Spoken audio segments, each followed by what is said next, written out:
ابتدا ہے رب جلیل کے بابرکت نام سے جو دلوں کے راز خوب جانتا ہے۔ نالج کنگ کے معزز ناظرین، السلام علیکم۔ ناظرین اکرام، آج کی ہماری ویڈیو کا موضوع ہے نبی پاک صلی اللہ علیہ وآلہ وسلم کی دنیا میں تشریف آوری سے 1000 سال قبل یمن کے بادشاہ کا اسلام قبول کرنے کا ایک واقعہ۔ نئے آنے والے ناظرین سے گزارش ہے کہ ہمارے چینل کو سبسکرائب کر لیں تاکہ آنے والی ہر نئی ویڈیو بر وقت آپ تک پہنچتی رہے۔ تو آئیے ناظرین، چلتے ہیں ویڈیو کی جانب۔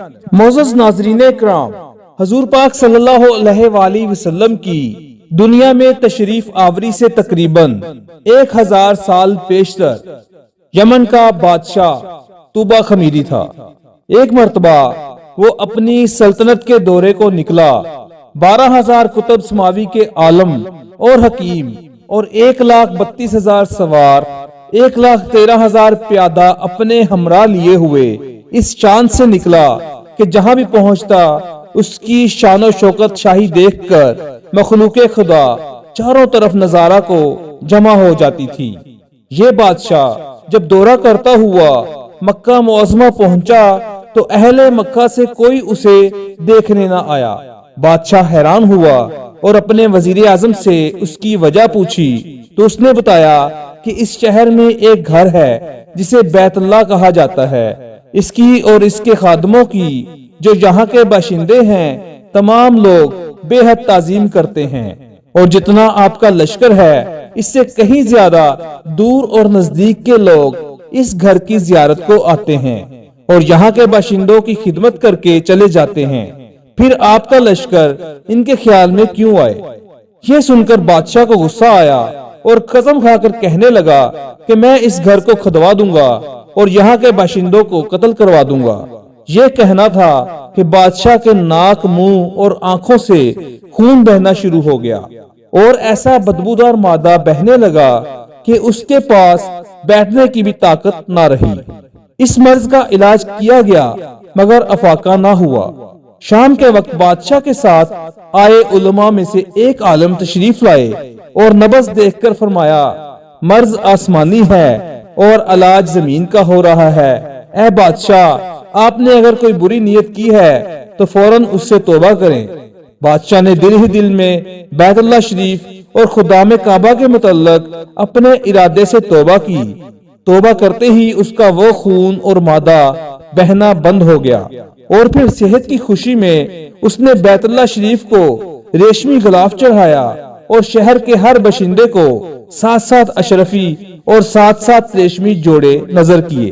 معزز ناظرین اکرام، پھر بادشاہ یہاں سے چل کر مدینہ منورہ پہنچا تو اس کے ہمراہی علماء نے جو کتب سماویہ کے عالم تھے وہاں کی مٹی کو سونگھا اور کنکریوں کو دیکھا، اور نبی آخر الزمان صلی اللہ علیہ وآلہ وسلم کی ہجرت گاہ کی جو علامتیں انہوں نے پڑھی تھیں ان کے مطابق اس سرزمین کو پایا، تو باہم عہد کر لیا کہ ہم یہاں ہی مر جائیں گے مگر اس سرزمین کو نہ چھوڑیں گے۔ اگر ہماری قسمت نے یاوری کی تو کبھی نہ کبھی جب نبی پاک صلی اللہ علیہ وآلہ وسلم تشریف لائیں گے ہمیں بھی زیارت کا شرف حاصل ہو جائے گا، ورنہ ہماری قبر پر تو ضرور کبھی نہ کبھی ان کی جوتیوں کی مقدس خاک اڑ کر پڑ جائے گی جو ہماری نجات کے لیے کافی ہوگی۔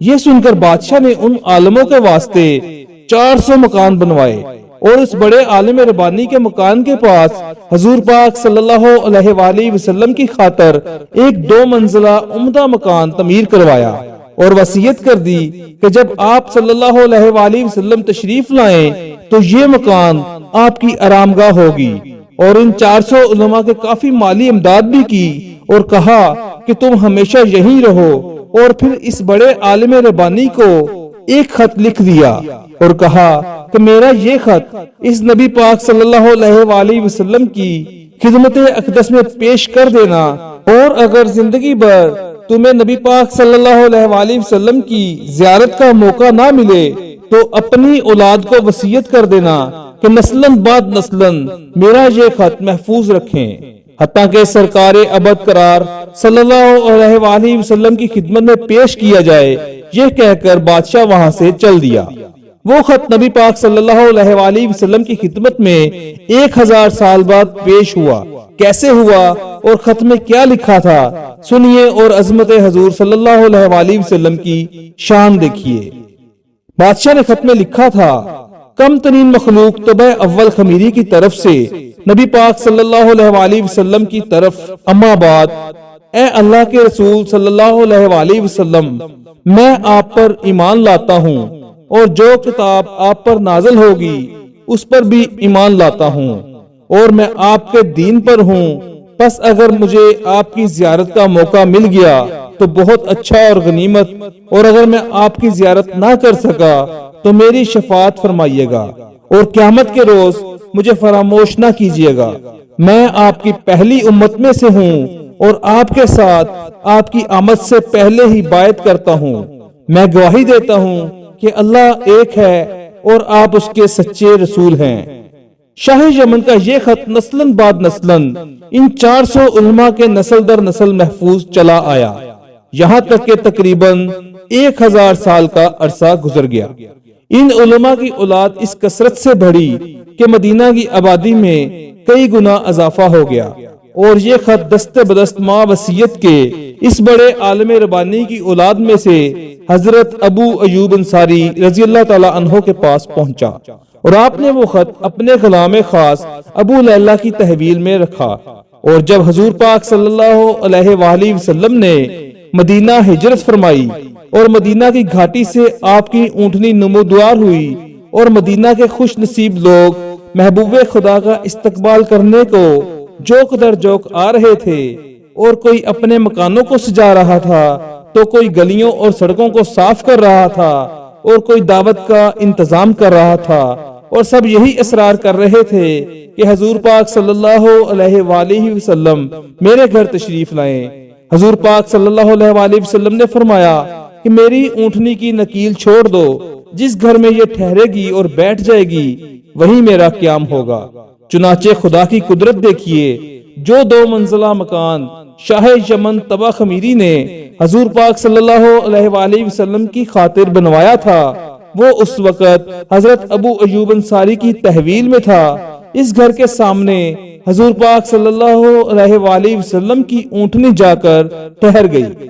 لوگوں نے ابو لیلہ کو بھیجا کہ جاؤ حضور پاک صلی اللہ علیہ وآلہ وسلم کو شاہ یمن طبع خمیری کا خط دے آؤ۔ جب ابو لیلہ حاضر ہوئے تو حضور پاک صلی اللہ علیہ وآلہ وسلم نے اسے دیکھتے ہی فرمایا، تو ابو لیلہ ہے؟ یہ سن کر ابو لیلہ حیران ہو گیا۔ حضور پاک صلی اللہ علیہ وآلہ وسلم نے فرمایا، میں محمد اللہ کا رسول ہوں، شاہ یمن کا جو خط تمہارے پاس ہے لاؤ وہ مجھے دے دو۔ چنانچہ ابو لیلہ نے وہ خط دیا۔ حضور پاک صلی اللہ علیہ وآلہ وسلم نے پڑھ کر فرمایا، ساحل بائی طوبہ کو آفرین اور شابش ہے۔ معزز ناظرین اکرام، آج کی ہماری یہ ویڈیو اپنے اختتام کو پہنچتی ہے۔ امید ہے کہ آپ کو ہماری یہ ویڈیو پسند آئی ہوگی۔ ملتے ہیں پھر کسی اچھی سی ویڈیو کے ساتھ، تب تک کے لیے اپنا بہت سارا خیال رکھیں، دعاؤں میں یاد رکھیں۔ اللہ حافظ۔